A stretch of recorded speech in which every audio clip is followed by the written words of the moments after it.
মানে ওই যে হ্যালো গাইস, আপনারা কি জানেন আমরা গ্রামে আসছি, আমার ভাবির বাসায় আমরা বারবিকিউ করতেছি। এই যে আগুন ধরাইছি, একটু পরে আমার ভাবি বারবিকিউ করবে। আমার ছোট ভাইয়ের শ্বশুর বাড়িতে এসেছি, কি কি করি আপনাদের সাথে শেয়ার করব। হাই গাইস, এখন আমরা চটপটি খাইতে যাইতেছি, আসো তোমরাও। কিছুক্ষণ আগে যাকে দেখলেন সে আমার বড় মা হয়। আমার ছোট ভাইকে নিয়ে আমরা ফুচকা খেতে যাচ্ছি। কেউ কেউ চটপটি নিয়েছে আর কেউ কেউ ফুচকা নিয়েছে। আমার কাছে চটপটিটা অনেক ভালো লাগে। ফুচকা খাওয়ার পর বাড়িতে ফিরতে ফিরতে সন্ধ্যা হয়ে গেছে। আমরা বিভিন্ন ধরনের ফল খেয়েছি, চা না খেলে তো আড্ডাই জমে না।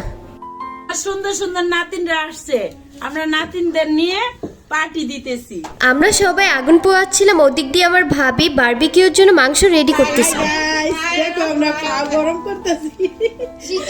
ওদিক দিয়ে মজা করতে করতে আমার ভাবি বারবিকিউর মাংস দিয়ে দিচ্ছে। আমার ভাবি আরও অনেক কিছু রান্না করেছি, যেমন চিলি চিকেন, ভেজিটেবল, বারবিকিউ আর ফ্রাইড রাইস।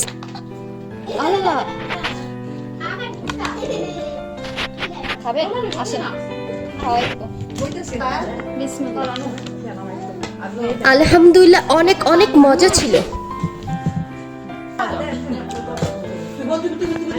সকালে নাস্তা ছিল কুলি পিঠা, অ্যাঙ্কার ডাল দিয়ে চিকেন দিয়ে। এটা কি রান্না করছে এটা আমি জানি না, আপনারা কমেন্টে জানিয়ে দিবেন। আর সিদ্ধ ডিম আর রুটি ছিল। আমার ভিডিও যদি আপনাদের ভালো লাগে লাইক কমেন্ট অ্যান্ড শেয়ার করবেন। আল্লাহ হাফেজ, দেখা হবে নেক্সট ভিডিওতে।